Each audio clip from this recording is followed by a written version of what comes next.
बिस्मिल्लाहिर्रहमानिर्रहीम। मोहतरम नाज़रीन, आसान नोट्स में आज हम देखेंगे मीर अमन दहलवी। तो इनका नोट जब हमें प्रिपेयर करना हो तो आप देखेंगे कि पॉइंट्स में मैंने किस तरह से नोट प्रिपेयर किया है, तैयार किया आपके लिए।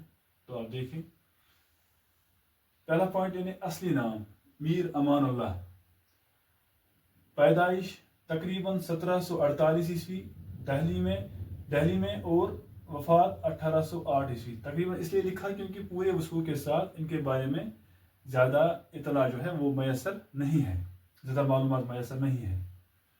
चौथा पॉइंट, पहले लुत्फ और फिर मीर अमन तखल्लुस, यानी पहले लुत्फ तखल्लुस किया था फिर मीर अमन। पांचवा पॉइंट, आबा व अजदाद मुगलिया सुल्तनत से वाबस्ता, यानी इनके आबा व अजदाद मुगलिया सुल्तनत से वाबस्ता थे। छठा पॉइंट, अहमद शाह अब्दाली के हमलों के बाद दिल्ली को छोड़कर पहले अजीमाबाद और फिर कलकत्ता चले गए।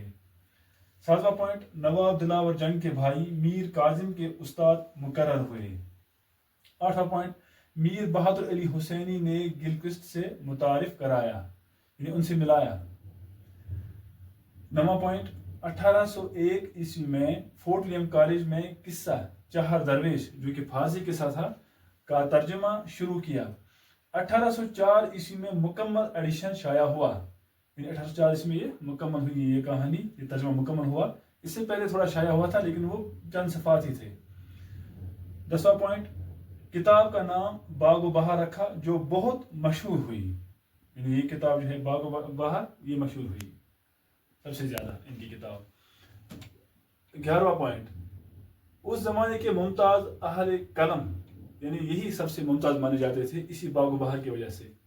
12वां पॉइंट, बागो बहार की मकबूलियत का सबब जबान की रवानी, सलासत और रोजमर्रा के अल्फाज।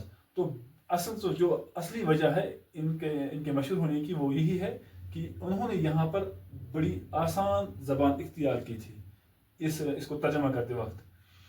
और 13वां पॉइंट, पहला तर्जमा मीर अता हुसैन तहसीन ने नौ तर्ज मुरस्सा के नाम से किया था, यानी इस कहानी का ये किस्सा चाहर दरवेश जो है उसका पहले तर्जमा हुआ था नौ तर्ज मुरस्सा के नाम से, जो कि मीर अता हुसैन तहसीन ने किया था, लेकिन वो मुश्किल जबान की वजह से मशहूर हो सका, उसकी जबान मुश्किल थी।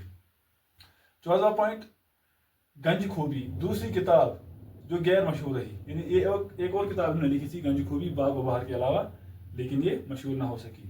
15वां पॉइंट, बागो बहार की वजह से हयात जावेद मिली, यानी जो सबसे ज्यादा मशहूर हुए वो यही बागो बहार थी, और हयात जावेद कहते हैं हमेशा की जिंदगी इन्हें मिली। तो आज भी हम इसको पढ़ते हैं। अस्सलाम वालेकुम।